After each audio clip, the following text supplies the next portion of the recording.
श्री साई नाथाय नमः। साथियों, कैसे हैं आप सब? आशा करती हूँ आप बहुत स्वस्थ होंगे, मस्त होंगे और बाबा के नाम जाप में व्यस्त होंगे।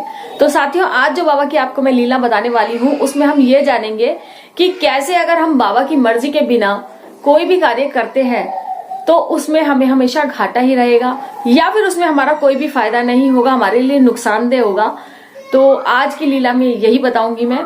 और जितनी भी वीडियोस मैंने आज तक डाली है अपने चैनल पर, उसमें मैंने सभी अपनी आप बीती बताई है, अपने खुद के एक्सपीरियंस बताए हैं और बिल्कुल रियल बताया है जो आज तक मैंने बाबा के साथ रहकर एक्सपीरियंस किया है। तो कैसे कैसे कई बार बाबा ने हमें गलत रास्ते पे जाने से भी काफी बचाया है। तो आज इस वीडियो में मैं आपको बताने वाली हूँ कि जब हम बाबा की मर्जी के बिना कोई काम करते हैं या हम साईं बाबा के पीछे पड़ जाते हैं कि बाबा हमारा काम करो, हमारा काम करो, हमें ये दे दो, हमें वो दे दो, ऐसा करो वैसा करो, लेकिन वो होता नहीं है। फिर हम क्या करते हैं, बाबा को दोष देते हैं कि बाबा ने हमारा वो काम किया ही नहीं। हमने तो बहुत व्रत किए, हमने तो बहुत ऐसा किया, साईं चरित्र पढ़ी, हमने डेली पूजा की है ना, मन से पूजा की, लेकिन बाबा ने हमें तो कोई फल नहीं दिया। तो आज आप इस वीडियो के थ्रू जान जाएंगे कि अगर बाबा की मर्जी के बिना आप कोई भी कार्य करते हैं, एक तो आपको उसमें नुकसान होगा और सक्सेसफुल कभी नहीं हो पाएंगे आप उस कार्य में। साथियों, मेरे हस्बैंड बाबा की कृपा से एक बहुत अच्छी कंपनी में अच्छी जगह नौकरी करते हैं। कोई दिक्कत परेशानी कुछ भी नहीं है बाबा की कृपा से, क्योंकि बाबा की दी हुई नौकरी है। तो साथियों, आज से 2-3 साल पहले मेरे हस्बैंड एक बहुत अच्छी कंपनी में जॉब करते थे जो मीडिया से रिलेटेड है और बहुत अच्छा पैकेज उनको मिलता था, बहुत अच्छा, हम खुश थे और बढ़िया से हमारी लाइफ कट रही थी। किसी चीज की कोई बाबा ने कभी हमें कमी नहीं छोड़ी। नौकरी भी बाबा की कृपा से बहुत अच्छी लगी थी और अच्छे से वो अपनी नौकरी कर रहे थे। हुआ यूं कि एक दिन वो अपने ऑफिस से शाम के समय जब वापस आ रहे थे तो मेट्रो से आना जाना करते थे, तो उन्हें मेट्रो में ना एक लड़की मिली जिसने काफी सारी फाइल्स ले रखी थी, बैग ले रखा था और अच्छी ड्रेसअप थी वो। तो ऐसा लग रहा था जैसे वो बहुत बड़ी किसी कंपनी में जॉब करती है। तो हस्बैंड से सीट मांगी, उन्होंने सीट दे दी। उसने थैंक यू वगैरह बोला तो उससे वो बातचीत शुरू हो गई। कहने लगी, सर आप क्या करते हैं? और मेरे हस्बैंड ने बताया कि मैं ऐसे ऐसे जॉब करता हूँ और ये सब वो सब, इतना पैकेज वगैरह। उनके बीच में वो सारी बातें हुई। फिर मेरे हस्बैंड ने भी पूछ लिया कि मैम आप क्या करते हैं और क्या क्या, मतलब कहाँ से आ रहे हैं, ये सब वो सब, जो भी उनके बीच में बात हुई होगी। तो उसने अपना कार्ड दिया कि सर मैं नौकरी नहीं करती हूँ, मैं खुद का बिजनेस करती हूँ। तो हस्बैंड ने कहा बहुत अच्छी बात है, बिजनेस करते हैं तो बहुत अच्छी बात है, लेकिन क्या है आपका बिजनेस? तो उसने कहा कि अगर आप इंटरेस्टेड हैं तो मेरा खुद का ऑफिस है, खुद का बिजनेस है, आप चाहें तो आप ज्वाइन कर सकते हैं, तो आप एज अ पार्ट टाइम इसको कर सकते हैं, इसमें बहुत ज्यादा बेनिफिट है। और उसके हाथ में जो डॉक्यूमेंट थे उसने दिखाया, उसमें काफी सारे चेक वगैरह थे, बहुत सारी चीजें उसने शो करी, दिखाई, ताकि विश्वास हो सामने वाले को। तो हर महीने के उसने मंथली कुछ ऐसे चेक दिखाए बड़ी बड़ी रकम के कि मेरे हस्बैंड को लगा ये तो बहुत अच्छा बिजनेस है तो मैं भी कर सकता हूँ। और उन्होंने उनका विजिटिंग कार्ड मांग लिया, उसने अपना कार्ड दिया और इनको काफी कन्विंस करने लगी, सर आइए एक बार देखिए कैसा बिजनेस है, आप समझिए। तो इन्होंने कहा बहुत सारे लोग हैं हमारे ऑफिस में, आप भी आकर एक बार देख सकते हैं। तो मेरे हस्बैंड को ठीक लगा कि चलो ठीक है, संडे के दिन जाना है, कोई दिक्कत नहीं है, एक बार जाकर देखते हैं। घर आए, उन्होंने मुझे सारी बात बताई कि आज मुझे मेट्रो में एक लड़की मिली और ऐसे ऐसे हमारी बात हुई और ये बिजनेस ऑफर किया उसने मुझे। तो उनकी बातों से मैं समझ गई थी कि जो ये बताना चाह रहे हैं मुझे वो क्या हो सकता है, क्योंकि ऐसा बिजनेस ना एक टाइम पर मैं भी कर चुकी हूँ। तो मैं समझ गई कि ये कैसा बिजनेस बताने वाले हैं जो पार्ट टाइम कर सकते हैं। तो मैंने उनको बोला ठीक है, आप जाइए मीटिंग में देख कर आइए कि क्या है, हो सकता है मैं गलत सोच रही हूँ, कुछ और भी हो सकता है। तो जब ये संडे के दिन उनकी मीटिंग में गए तो उन्होंने वहां पर थोड़ा बहुत समझा कि बिजनेस कैसे किया जाता है, क्या चीज है और क्या नहीं है, मतलब सारी चीजें उन्होंने समझी वहां पर जाके। अब उस लड़की ने पहले तो ये कहा था कि आप आइए, आपको अच्छा लगे तो आप ज्वाइन कर लेना, लेकिन क्या होता है कि जब एक बार आप उनके ऑफिस में चले जाओगे ना तो फिर वो आपको बिना ज्वाइन कराए आने नहीं देते। इस तरीके से आपका ब्रेन वॉश कर देंगे बातें कर करके, इस तरीके से आपको माइंड आपका चेंज कर देंगे कि आपको पता है कि ये चीज ठीक नहीं है, नहीं हो पाएगी हमसे, लेकिन फिर भी आप उनकी बात मानेंगे। और ये घर आए, इन्होंने मुझे बताया सारी चीजें कि ऐसे ऐसे करना है और इससे ना काफी चेक आते हैं, हर महीने चेक आएंगे तो हमारी कोई दिक्कत ही नहीं रहेगी फाइनेंशियली। मैंने कहा वैसे भी कोई दिक्कत नहीं है, बाबा की कृपा से हमें दाल रोटी मिल रही है, अच्छा खा रहे हैं, अच्छा पहन रहे हैं, कोई दिक्कत नहीं है, बाबा ने अपना घर का मकान दिया हुआ है, तो हमें दिक्कत किस चीज की है? जितना पैकेज मिलता है वो भी हमारे लिए बहुत है। लेकिन लालच आ जाता है ना मन में इंसान के कि नहीं और कर सकते हैं तो क्या दिक्कत है, सब सारे कर रहे हैं हम भी करेंगे। मैंने वहां गया हूँ मीटिंग में, मैंने बहुत सारे लोग देखे हैं और सारे कर रहे हैं, हर किसी का चेक बन रहा है, तो ये सब चीजें मुझे बताने लगे। पर मैं समझ गई थी कि इसमें कोई फायदा नहीं है, ये उनकी बातों में तो आ गए हैं, लेकिन मैं ही समझाऊंगी कि ये काम नहीं करना। बट क्या है ना कि अगर आप एक बार उनकी बातों में आ गए ना, फिर वो फोन कर करके आपको डेली डे एंड नाइट मतलब पीछे पड़ जाएंगे आपके, ज्वाइन कर लो सर, ज्वाइन कर लो सर, ज्वाइन कर लो। इन्होंने क्या किया कि झूठ भी बोला कि मेरे पास पैसे नहीं है, क्योंकि उसमें शायद 20-25 हजार रुपए कुछ ज्वाइनिंग भी फीस थी, तो 1 टाइम लगाइए और फिर बाद में आपके चेक बनेंगे, ये सब वो सब। हालांकि इन्होंने मना कर दिया कि मेरे पास वो इतने पैसे भी नहीं है, ताकि भाई पीछा छोड़ दे ना मुझे ज्वाइन के पीछे पड़े। लेकिन क्या हुआ, वो फिर भी पीछे पड़े कि सर आपका पहला चेक आएगा तो आप उससे भर देना, हम भर देंगे, ये सब वो सब, बहुत सारे रास्ते बताने लगे। अब ये हो गए मजबूर, और थोड़ा सा लालच भी इनके मन में आ गया कि सब लोगों का चेक बनाए तो मेरा भी बन सकता है, मेरा भी नेटवर्क है, मैं भी कर सकता हूँ ये काम। पर मैं पूरा श्योर थी कि ये काम नहीं होगा, ये बेकार की चीजों में पड़ गए हैं। मेरे समझाने से, मेरी मदर इन लॉ के समझाने से भी उनको कोई फर्क नहीं पड़ रहा, वो कुछ नहीं सुन रहे। वो उनको तो बस ये लग रहा था कि मैंने ज्वाइनिंग करनी है और मेरा चेक बनने स्टार्ट हो जाएंगे, क्योंकि उन लोगों ने ना बातें इस तरीके से कर करके ना माइंड में इतनी चीजें भर दी थी कि अब आप कुछ भी समझा लो, सामने वाला समझने को तैयार ही नहीं था कि नहीं बिजनेस बहुत अच्छा है, ऐसा होता है। बहुत सारे लोगों के मैंने चेक देखे हैं। थक हार के मैं हार गई, मैंने कहा आप समझाने से कोई फायदा नहीं है। अब जब इनको खुद को रियलाइज होगा ये तभी इसको मानेंगे, मेरे समझाने से कोई फायदा नहीं है, क्योंकि जितना मैं यहां से समझाती हूँ उतना ही वहां से 10 लोग मिलके ना डेली फोन कर करके इनको फिर से वो कन्वेंस कर लेते हैं। अब क्या हुआ कि ऑफिस से ऑफ कर करके ना ये मीटिंग में जाने लगे, और वहां लगता था पूरा पूरा दिन, ऑफिस से छुट्टी हो जाती थी, ऑफिस का सिस्टम सारा गड़बड़ाने लगा और नौकरी गई छूट। भाई ऑब्वियसली आप जाओगे नहीं तो क्या होगा, महीने में आप 10 दिन जा रहे हो, 20 दिन छुट्टी कर रहे हो, तो फिर तो ऐसे कोई भी कंपनी नहीं रखेगी। जॉब छूट गई, इन्होंने हमें भी नहीं बताया कि जॉब चली गई है मेरी, उन्हें पता था कि घर में गुस्सा करेंगे।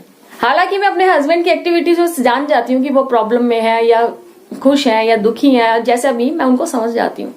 तो मुझे डाउट था कि ये ऑफिस नहीं जा रहे हैं, ये सीधा मीटिंग में जाते हैं कहीं, क्योंकि इनका टाइम टेबल बिल्कुल चेंज हो गया है, इनकी बातों का चेंज हो गया है। घर में आके ऑफिस का भी थोड़ा बहुत वो काम करते थे तो वो भी बंद कर दिया है, ऑफिस की कोई कॉल नहीं आ रही है, क्योंकि कुलीग्स की आती रहती थी, बातचीत होती रहती थी, तो वो भी आना बंद हो गई है। तो मुझे थोड़ा अंदाजा था। फिर मैंने इनसे पूछा तो उन्होंने कहा हाँ मेरी जॉब चली गई, लेकिन हाँ मैं ये बिजनेस करूंगा। तो मुझे बहुत गुस्सा आया, मैं सच बता रही हूँ। मैंने कहा बताओ, मैं इतनी दिन से समझा रही हूँ, मेरी बात समझ नहीं आई और आज जॉब चली गई। मैंने बाबा से शिकायत लगाई, मैंने कहा बाबा ये कैसे लोगों से मिलवा दिया आपने, जो इनका मतलब भला तो 1 रुपए का कभी तक चेक नहीं आया। जाओ सेविंग थी, जो चीजें नहीं होनी चाहिए थी वो भी हो गई, जो सेविंग थी वो भी इन्होंने सारी खर्च कर डाली उस प्रोडक्ट के चक्कर में कि खुद खरीदोगे तो तुम्हें फायदा होगा, ये सब वो सब पता नहीं क्या क्या। और काफी महंगे प्रोडक्ट थे वो, कोई आम आदमी अफोर्ड नहीं कर सकता उसको। मेडिसिन थी कुछ एलोवेरा वगैरह की, तो उसको हर कोई नहीं अफोर्ड कर सकता है ना। तो सबसे पहले तो वो ही चीज देखेगा अगर कोई बीमार होगा, कि वो लोग क्या कहते थे कि अब हेल्थ सब बहुत जरूरी है इसलिए लोग सब खरीदेंगे इस चीज को। लेकिन क्या होता है, जो आपके इतने इतने महंगे महंगे प्रोडक्ट हैं तो कोई नहीं ले पाएगा, अफोर्ड ही नहीं कर पाएगा। सेहत तो वो तभी बनेगा ना जब उसके पास पैसे होंगे उन्हें खरीदने के लिए। लेकिन ये माने ही नहीं और इन्होंने वो चीजें ले लेके घर में रखते चले गए कि हाँ ये जाएंगी बिकेंगी ये सब वो सब। बट हुआ कुछ भी नहीं, सच बता रही हूँ। बाबा से मैंने बहुत शिकायत करी, मैंने कहा बाबा प्लीज, गलत रास्ते पे चले गए, सीधे रास्ते पे लाना तुम्हारा काम है। अब ये क्या था कि बाबा के सामने पर्ची डालते थे कि पूजा अपने बाबा से पूछ के बताओ मुझे ये काम करना है या नहीं करना है। मैंने कहा ये तो तुम्हें पहले पूछना चाहिए था, अब तो तुम इसमें इतना डीपली घुस चुके हो कि अब बाहर निकलना कैसे होगा। जॉब भी छूट गई है और जो धीरे धीरे हमारी सेविंग थी वो भी सारी खर्च कर दी आपने तो इस बिजनेस के चक्कर में। और 2-3 साल से ये बिजनेस हो रहा है लेकिन आपका 1 रुपए का चेक नहीं बना। अब ये सवाल आप उनसे पूछिए कि क्यों नहीं बना। तो मैंने उन लोगों से भी बात की, मैंने कहा आप प्लीज मेरे हस्बैंड का पीछा छोड़ दीजिए, अच्छा खासा जॉब थी, सब कुछ सही चल रहा था, आपने ये कैसा बिजनेस बताया है कि जिसमें 1 रुपए तक का कोई फायदा नहीं हुआ है और हमारी जो सेविंग थी वो भी खर्च हो गई है। तो उन्होंने कहा कि वो जब इनके प्रोडक्ट बिकेंगे जब जाके कहीं चेक आएगा। तो ऐसे बहुत सारी चीजें उलझा दिया उन्होंने। अब जब भी बाबा के पास बैठकर ये यस और नो की पर्ची डालें तो हमेशा नो आए, हमेशा नो। मैंने कहा बाबा तो आपको बता रहे कि ये काम नहीं करना, लेकिन आप फिर भी लगे हुए हो कि नहीं मुझे करना है, तो फिर नहीं सक्सेसफुल हो सकते आप। आपकी मर्जी है, आप कर रहे हो, बाबा की मर्जी इसमें नहीं है बिल्कुल भी। फिर इन्होंने बाबा के पास लेटर लिख रखा यहां पर बाबा के पास कि बाबा प्लीज मेरा ये कंपनी मैंने ज्वाइन किया और इसको मेरा चला दो, ये सब वो सब। बाबा को पूरी अपने दिल की बात लेटर में लिख दी और उसको रोज बाबा के पास दर्शन उसको कराएं और ये यहीं रखा रहे बाबा के पास। 1 साल हो गया लेकिन टच से मस नहीं हुई बात, वहीं की वहीं। अब ये मुझे बोले कि तुम्हारे बाबा तुम्हारी बहुत सुनते हैं, तुम बाबा से मेरी थोड़ी सी बात कहो ना। मैंने कहा बाबा को मैंने बोल दिया है कि बाबा अगर सही है तो चला दो, नहीं सही है तो कोई दिक्कत नहीं है, ये अपने आप लाइन पे आ जाएंगे।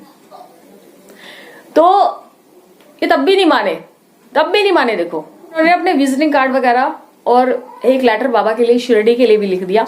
हम लोग शिरडी गए और शिरडी में भी बाबा के चरणों में द्वारका माई में ये वो लेटर रख के आ गए, लेकिन काम इनका फिर भी नहीं बना क्योंकि बाबा नहीं चाहते थे कि ये काम हो। बाबा बिल्कुल खुश थे ही नहीं। 3 साल हो गए लेकिन इनका काम कुछ नहीं चला, सेविंग सारी चली गई और बाबा का वही रिजल्ट कि नहीं करना। तो मैं यही बताना चाह रही हूं कि अगर ये बाबा की बात मान जाते तो शायद इतने बड़े लॉस से बच जाते। आज फिर घूम फिर के इन्होंने नौकरी ही पकड़ी है और वो बिजनेस से बिल्कुल तौबा कर ली, कान पकड़ लिए कि बाबा आपकी मर्जी के बिना अब मैं बिल्कुल नहीं चलूंगा। क्योंकि आपने मुझे एक बार नहीं कई बार नो लिखा था कि नहीं ये बिजनेस नहीं करना है, लेकिन मैंने आपकी बात नहीं मानी, अपने ही पैर पे कुल्हाड़ी मार ली। तो आज के बाद आपकी आज्ञा नहीं होगी जिस काम के लिए, हम वो काम नहीं करेंगे। तो इनको तो ये लग रहा था कि मैं बहुत अच्छा करूंगा और पैसे कमाऊंगा और ये सब वो सब। तो बाबा मेरा साथ दे, जबरदस्ती साथ बाबा का मांग रहे हैं। जब बाबा को पता है तुम्हारे लिए वो सही नहीं है तो क्यों साईं तुम्हें गलत रास्ता दिखाएंगे। अगर आप बाबा की शरण में हैं तो बाबा को तो मानो ही मानो, बाबा की भी मानो, क्योंकि बाबा जब देते हैं ना बेहतर नहीं बेहतरीन देते हैं। उसके बाद मैंने बाबा के पास बहुत रोई। मैंने कहा बाबा इन्हें माफ कर दो, इनकी बहुत गलती है, आपकी बात नहीं मानी, अब सही रास्ता दिखाओ। और बाबा ने ऐसा ही किया। एक बहुत अच्छी कंपनी से इनको कॉल आया और इन्होंने वहां जाकर ज्वाइन किया और आज तक वो बढ़िया चल रही है इनकी नौकरी और बहुत अच्छी जगह है, बहुत अच्छा स्टाफ है, अच्छी बाबा ने नौकरी दिलाई है और ये खुश हैं अपनी नौकरी में और हम सब भी परिवार अब बहुत ज्यादा खुश है। लेकिन जो वो लॉस हो गया उसको भरपाई कैसे होगी। तो अगर आप बाबा पे विश्वास करते हैं ना और बाबा आपकी चीजों को स्वीकार नहीं कर रहे हैं, इन्होंने लेटर लिखा बाबा को, अपना विजिटिंग कार्ड तक बाबा के चरणों में रखा कि बाबा प्लीज अपना आशीर्वाद दे दीजिए तभी मेरा ये बिजनेस आगे सफल होगा, लेकिन नहीं हुआ। जो लोगों ने ज्वाइन कराया था और जो लोग वहां पर इतनी बड़ी बड़ी बातें करते थे ना, वो भी थक हार के उसको छोड़कर अब जॉब पकड़कर बैठे हुए हैं। तो आज ये सोचते हैं कि मैंने बहुत बड़ी गलती की, शायद मेरी वाइफ ने, मेरी मम्मी ने मुझे समझाया था, मैं मानता तो शायद आज मैं इस चीज से बच जाता। और चलो हमारी भी छोड़ो, बाबा ने तुम्हें मना किया था। तो बाबा के आगे कान पकड़ के सॉरी बोला, बाबा से माफी मांगी कि बाबा आज के बाद हम कभी भी कोई ऐसा काम नहीं करेंगे जिसके लिए आप मना करें। भले हमारा कितना भी मन हो, हमें ये लग रहा हो कि ये चीज हमारे लिए बहुत अच्छी है, हमें चाहिए, ना हम बाबा कभी आपसे वो मांगेंगे, ना कभी जिद करेंगे और ना ही कभी आपकी मर्जी के खिलाफ हम जाएंगे उस रास्ते पे। तो आप बताइए, क्या आप भी बाबा के कहे अनुसार चलते हैं, बाबा की मर्जी में ही अपनी मर्जी समझते हैं? और बाबा ने कैसे कैसे आपको बचाया अगर आप किसी गलत रास्ते पे थे। अगर आपके पास भी एक्सपीरियंस है तो आप मुझसे शेयर कर सकते हैं और कमेंट में आके बता सकते हैं। तो साईं की ऐसी ऐसी लीला है ना, बताने बैठो ना तो ये 5-10 मिनट की वीडियो में, 15 मिनट की वीडियो में नहीं कवर हो सकती। लेकिन हम हिम्मत नहीं हारेंगे, डेली वीडियोस बनाएंगे, डेली आप तक पहुंचाएंगे ताकि आपको भी बाबा से प्यार हो, बाबा पे विश्वास हो और भक्तों का भी, जो नहीं मानते बाबा को या जो अभी नहीं जानते, उनका भी फेथ बाबा पे बढ़े और बाबा की लीला उनके घर तक जानी चाहिए। आप हमेशा बाबा पे विश्वास रखना कि आपको वो बेहतर नहीं बेहतरीन देंगे। तो चलिए साईं भक्तों, मिलते हैं नेक्स्ट वीडियो में। तब तक ओम साईं राम, जय साईं राम।